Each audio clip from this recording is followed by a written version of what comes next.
नमस्कार दोस्तों, मैं हूं परविंदर सैनी। दोस्तों, कांग्रेस पार्टी में हार के बाद खलबली मची हुई है, क्योंकि जिस तरीके से कांग्रेस पार्टी की हार हुई है, कांग्रेस पार्टी उस हार को पचा नहीं पा रही। जिस तरीके से एकाएक नेता जो है कांग्रेस पार्टी से जो छिटक गए थे, अब उन पर फिर से भूपेंद्र सिंह हुड्डा डोरे डालने का काम कर रहे हैं। पुख्ता सूत्रों से हमें जो जानकारी मिली है, उसके अनुसार जो बड़े नेता कांग्रेस पार्टी से छिटक कर दूर भाग रहे हैं, भूपेंद्र सिंह हुड्डा एक बार फिर से उन्हें कांग्रेस में लाने के प्रयास कर रहे हैं। क्योंकि जिस तरीके से चुनाव के दौरान आपने देखा कि तमाम नेता जो है भूपेंद्र सिंह हुड्डा से नाराज चल रहे थे, वो पार्टी को छोड़कर अलविदा कहकर दूर जा रहे थे। लेकिन जब से कांग्रेस पार्टी की हार हुई है, उसके बाद से भूपेंद्र सिंह हुड्डा उन लोगों को फिर से पार्टी के साथ जोड़ने का काम कर रहे हैं। और इसी विषय पर चर्चा करने के लिए हमारे साथ राजनीतिक मामलों के जानकार वीरेंद्र राठी हमारे साथ मौजूद हैं। डॉक्टर साहब, आपका कार्यक्रम में स्वागत है। आपका बहुत बहुत धन्यवाद। सभी दर्शकों को मेरी तरफ से नमस्कार। डॉक्टर साहब, क्या जो घमंड कांग्रेस पार्टी में हमें देखने को मिल रहा था कि इस बार हुड्डा सरकार आ रही है, बुरी हार हुई, कांग्रेस पार्टी इस हार को पचा नहीं पा रही, और अब जिस तरीके से डोरे डाले जा रहे हैं कि जो लोग छिटक गए थे, कांग्रेस पार्टी से दूर चले गए थे, उन्हें लाने का प्रयास किए जा रहे हैं, तो क्या हुड्डा फिर से कांग्रेस पार्टी को मजबूत करने की राह पर चल पड़े हैं? कहीं न कहीं भूपेंद्र हुड्डा जी को एक चीज का तो एहसास हुआ है कि जिस प्रकार से कांग्रेस की हवा प्रदेश के अंदर 2024 के विधानसभा चुनाव में थी और सफलता के मुकाम तक कांग्रेस नहीं पहुंची, तो उसके प्रमुख कारण क्या रहे। तो एक तो भूपेंद्र हुड्डा जी ने सोचा कि तुम्हारे ऊपर एक ठप्पा लग गया है कि भूपेंद्र हुड्डा जी एक विशेष जाति के नेता हैं। तो उस ठप्पे को मिटाने के लिए जिस प्रकार से भूपेंद्र हुड्डा जी 2005 में प्रदेश के मुख्यमंत्री चुने गए थे और 2009 में फिर सत्ता के गलियारों में पहुंचे थे, तो सर्वजातीय नेता वो थे। सभी जातियों उनको सम्मान देती थी और अपना नेता मानती थी। लेकिन जिस प्रकार से पीछे की राजनीति रही है, उसमें कुछ विशेष थोड़ी सी रुचि, जो हरियाणा प्रदेश के दूसरी कास्ट के नेता थे, उनकी रुचि कांग्रेस की से कम हुई, मोहभंग हुआ और वो दूसरी पार्टियों की तरफ चलने लगे, विशेषकर जिसमें भारतीय जनता पार्टी थी।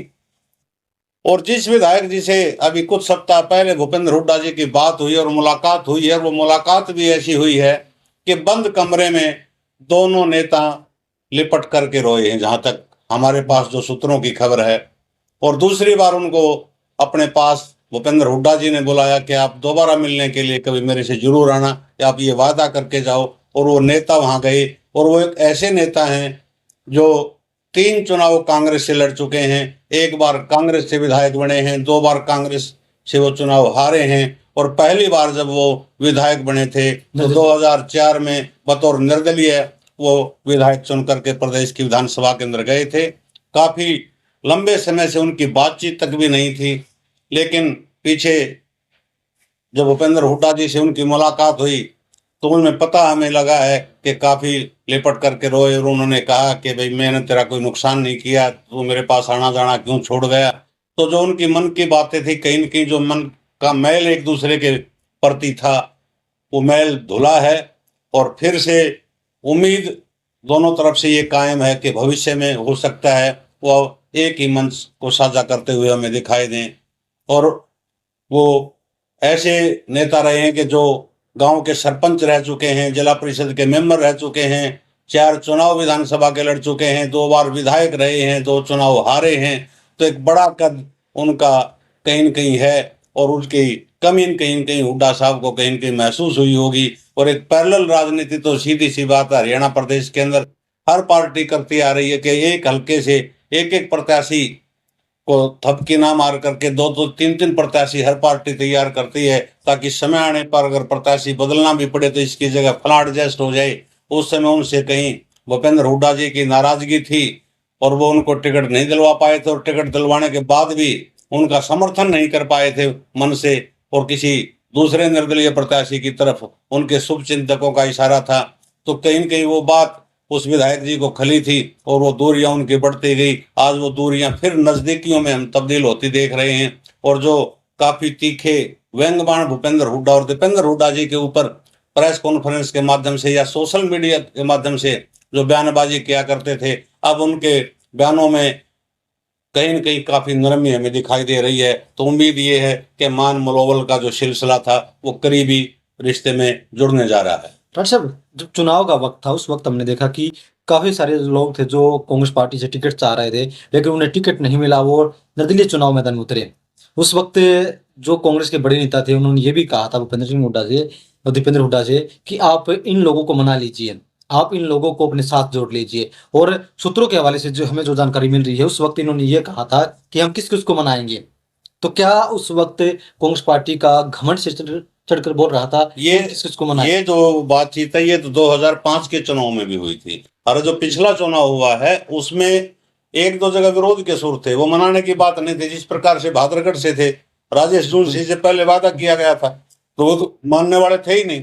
कपूर नरवाल जी थे। डॉक्टर कपूर नरवाल से भी एक तरह से वादा किया गया था बाई इलेक्शन के अंदर, बड़ौदा के अंदर, तो उनको मनाने की जरूरत थे नहीं, क्योंकि जो सीटिंग गेटिंग का फार्मूला था उसके तहत इंदुराज नरवाल जी, भालू जिसको हम कहते हैं, वो अपने टिकट बचाने में कामयाब रहे थे। तो वो सिलसिला लगता है, ये मैटर लगता है। लेकिन भूपेंद्र हुड्डा जी ने कहीं न कहीं एक चीज आज जरूर उनके मन में आई है कि अगर लंबी राजनीतिक पारी खेलनी है और फिर मुख्यमंत्री की कुर्सी तक अगर पहुंचना है, तो पूरे हरियाणा प्रदेश के विभिन्न कोनों में जो इनके समर्थक बैठे थे, चाहे वो पूर्व विधायक थे या पूर्व मंत्री थे या भविष्य अतीत में जो टिकट की चाह रखने वाले थे, उनको ये दिला नहीं पाए थे। आगे हो सकता है कि उनको अपने साथ जोड़ करके फिर से प्रदेश के अंदर कांग्रेस को सत्ता में लाने का इन्होंने मन बनाया है। और पार्टी प्रयास करती है, जब दूसरे उठे हुए नेताओं को जोड़ेगी तो पार्टी को सफलता भी मिलेगी, क्योंकि जितने भी बड़े नेता आज भारतीय जनता पार्टी जिन नेताओं के दम पर प्रदेश के अंदर सत्ता के अंदर बैठी है, वो चेहरे आखिर गए कहाँ से थे? वो कांग्रेस से ही तो गए थे। चाहे आप धर्मवीर सिंह MP साहब को देख लीजिए, राव इंद्रजीत को देख लीजिए, बीच में वीरेंद्र सिंह डूमर खाजी गए थे, अब किरण चौधरी गई हैं और सरुति चौधरी गई हैं। तो ये बहुत बड़े नाम थे। और बीच में मनमुटाव का दौर कैप्टन अजय यादव से भी 2 बार 4 बार चला है। कहीं सोनिया गांधी जी ने इंटरफेयर किया है, तब जाकर के उनके वो रुके हैं कांग्रेस के अंदर।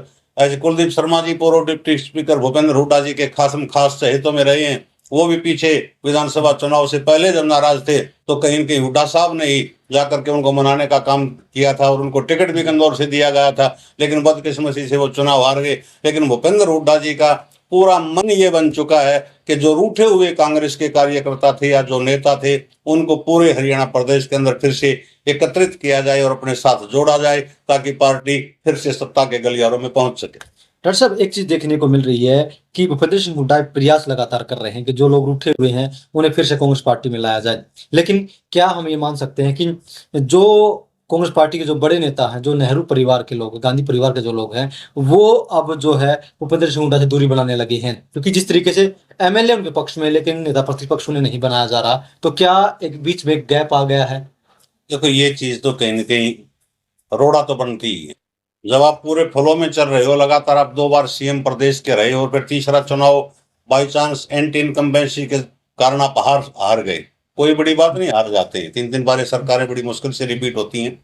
लेकिन अगला जो चुनाव आया था उसमें तो पूरी उम्मीद ये थी, भूपेंद्र हुड्डा जी ने फ्री हैंड मांगा था और कहीं न कहीं ये दबाव भी केंद्र के नेताओं के ऊपर बनाया था कि मुझे या तो पूरी पावर दी जाए, वरना मालिक पार्टी भी बना सकता हूँ। रोहतक के अंदर रैली भी की गई थी और बड़ी रैली थी और पूरे प्रदेश की जनता उस दिन नजरें गड़ाए बैठी थी, मीडिया भी नजरें गड़ाए बैठी थी कि हो सकता है भूपेंद्र हुड्डा जी आज अलग पार्टी के निर्माण की घोषणा कर दें। लेकिन उन्होंने कांग्रेस में रहने का फैसला किया, उनको कांग्रेस में ताकत दी, ज्यादा टिकटें उन्होंने बांटी। लेकिन उस चुनाव में 2019 के चुनाव में भी कम वोटों के मार्जिन से ही जिस प्रकार के बयानात पहले दीपेंद्र हुड्डा जी के, भूपेंद्र हुड्डा जी के आए हैं, जैसे आज भी आ रहे हैं कि 22,000 वोटें हमारी और आ जाती तो हम सत्ता में पहुंचते, तो उस समय तो 5,500 या 7,500 वोटों तक का सवाल था।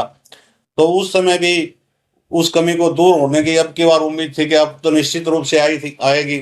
लेकिन जिस प्रकार से बैलेट पेपर खुले थे, जो चर्चाएं बार बार सोशल मीडिया पे आ रही हैं, एक दो साथी ने हमारी पूरी पुरानी वीडियो के ऊपर जो हमने कल डाली थी, परसों डाली थी, उसके ऊपर भी कमेंट किया है। साथियों, हमने जो चर्चा की थी वो ये की थी कि इलेक्ट्रिक वोटिंग मशीन में हम जो टोटल वोट पड़ते हैं उनकी काउंटिंग एज इट इज रहेगी, क्योंकि उसमें कोई भी वोट रद्द नहीं होता है।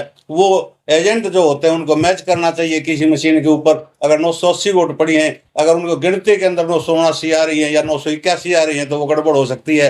हाँ, जहाँ बैलेट पेपर से चुनाव था, जिस प्रकार से चंडीगढ़ के मेयर के चुनाव की बात की गई, तो वो निशान लगाता हुआ जो अधिकारी पकड़ा गया था वो बैलेट पेपर की वोटें थी, वो मशीन की वोटें नहीं थी। अगर कोई गड़बड़ी की आशंका कहीं ज्यादा रहती है तो बैलेट पेपर के ऊपर रहती है, क्योंकि उसमें वोट कैंसिलेशन में आ जाती हैं और इलेक्ट्रिक ईवीएम से जो मतदान होता है उसके अंदर कम से कम वोट कैंसिल नहीं हो सकती। और टोटल टैली तो हम उसको कर ही सकते हैं कि कितनी पोल हुई, कितनी उसमें से निकली, किस प्रत्याशी को कितने मिलियन की मैचिंग इजीली हो सकती है। तो थोड़ा सा तकनीकी ज्ञान अपना भी बढ़ाएं और उसके ऊपर विचार भी करें। डॉक्टर साहब, जिस तरीके से भूपेंद्र सिंह हुड्डा अब कांग्रेस पार्टी के कुनबे को बढ़ाने की कोशिश कर रहे हैं, तो क्या हम ये मान के चल सकते हैं कि उनका पूरा प्रयास जो है वो दीपेंद्र हुड्डा के लिए है? क्योंकि माना ये जा रहा है कि शायद हो सकता है कि उनका ये आखिरी चुनाव हो। देखिए, ये तो पहले भी हम कई बार चर्चा कर चुके हैं। बड़ा नेता हर ये चाहता है कि मेरा बेटा या मेरी बेटी राजनीति में सफलता के मुकाम पर जाए। यही जद्दोजहद राविंदर जी पिछले कई साल से भाजपा में कर रहे थे। उनको कामयाबी मिली, उनकी बेटी को टिकट मिला, आज वो मंत्री हैं। यही जद्दोजहद किरण चौधरी जी कर रही थी। पहले उनकी बेटी कांग्रेस से एमपी रही, अब की बार उन्होंने भाजपा ज्वाइन इसलिए की कि मेरी बेटी को एमएलए की टिकट मिले, मंत्री की कुर्सी मिले। वो भी उनका सपना पूरा हो गया। वीरेंद्र सिंह डुम्बर किस लिए गए थे कांग्रेस छोड़ के भाजपा के अंदर? इसलिए गए थे कि मेरे को केंद्र के अंदर मंत्री पद जब मनमोहन सिंह जी की सरकार में बनाया जा रहा था, किसी कारणवश मेरे को ड्रॉप कर दिया गया था कि वो सपना उनका अधूरा था, कि वो सपना तुम्हारा पूरा हो। और दूसरा उन्होंने सपना पाला था कि जब मेरा बेटा राजनीति में आ गया तो वो भारतीय जनता पार्टी से सांसद बना और उनकी पत्नी प्रेमलता जी उचाणा से एमएलए चुनी गई। लेकिन जब वो अरमान पूरे हो गए तो वो वापसी, उन्होंने घर वापसी की कांग्रेस के अंदर की। तो हर बड़ा नेता ये चाहता है, लेकिन राष्ट्रीय पार्टियों के अंदर ये जरूर कहना पड़ेगा कि पार्टियां के ये निश्चित सुनिश्चित नहीं करके चलती हैं कि तेरा पिताजी अगर मुख्यमंत्री था, वो पार्टी के आला कमान का फैसला होगा या विधायकों का फैसला होगा कि उनके बेटे को मुख्यमंत्री बनाए ना बनाए। आज तक हरियाणा प्रदेश के अंदर जितने मुख्यमंत्री हुए हैं, केवल एक मुख्यमंत्री ऐसा हरियाणा प्रदेश के अंदर बना है जिसका पिताजी भी प्रदेश का मुख्यमंत्री रहा और वो भी प्रदेश के मुख्यमंत्री रहे। और वो इकलौते ऐसे मुख्यमंत्री थे, चौधरी ओम प्रकाश चौटाला जी। भजन लाल के बेटों की भी दिली तमन्ना थी कि मेरे पिता के बाद हमारा भी नंबर कांग्रेस पार्टी से मुख्यमंत्री के लिए आए, लेकिन वो मुख्यमंत्री नहीं बन पाया। अलग पार्टी हजका का भी उन्होंने गठन किया। चौधरी बंसीलाल के बेटों का भी सपना था कि जिस प्रकार से मेरे पिताजी हरियाणा प्रदेश के मुख्यमंत्री रहे हैं कि हम भी मुख्यमंत्री की कुर्सी तक पहुंचे, लेकिन उन्होंने हरियाणा विकास पार्टी बनाई। सत्ता के गलियारों में भी पार्टी आई, लेकिन चौधरी बंसीलाल जी ही मुख्यमंत्री बने, उनके बेटे नहीं बन पाए। और आखिर में हजका का विलय भी और हरियाणा विकास पार्टी का विलय भी कांग्रेस पार्टी के अंदर हुआ। वो समय के भविष्य के गर्व की बात है कि जब हाईकमान चाहेगा और कांग्रेस के इतने विधायक हरियाणा प्रदेश के अंदर जीत करके आ जाएंगे, जब उसे सरकार बना सकें, तो हाईकमान का और विधायकों का वो निर्णय होगा कि वो किसके नाम के ऊपर मोहर लगती है। अगर वो दीपेंद्र हुड्डा के नाम पर मोहर लगती है तो निश्चित रूप से भूपेंद्र हुड्डा जी भी मुख्यमंत्री बन सकते हैं। लेकिन जिस प्रकार से गैप आया है कि 3 प्लान से लगातार कांग्रेस पार्टी भूपेंद्र हुड्डा जी के नेतृत्व में सत्ता के शिखर तक नहीं पहुंच पाई हरियाणा प्रदेश के अंदर, तो कहीं न कहीं इनकी उस चीज के ऊपर प्रश्न चिन्ह तो लगा ही है कि इनके नेतृत्व में क्या पार्टी सरकार दोबारा हरियाणा में कभी आ पाएगी या नहीं आ पाएगी। अगर आएगी तो हो सकता है किसी और नए चेहरे के ऊपर भी दाव खेला जाए। चलिए दोस्तों, कहीं ना कहीं जिस तरीके से 3 चुनाव भूपेंद्र सिंह हुड्डा ने खुलकर बैटिंग की, लेकिन उसके बावजूद भी वो सत्ता के शिखर पर नहीं पहुंच पाए। लेकिन हुड्डा की अब ये कोशिश लगातार चल रही है कि जो रूठे हुए चेहरे हैं, जो पुराने नेता कांग्रेस पार्टी को छोड़कर जा चुके हैं, उन नेताओं को अब कांग्रेस पार्टी में शामिल करवाया जाए ताकि कांग्रेस पार्टी को एक मजबूती फिर से मिल सके। डॉक्टर साहब, इस विषय पर चर्चा करने के लिए आपका बहुत बहुत धन्यवाद। बहुत बहुत शुक्रिया।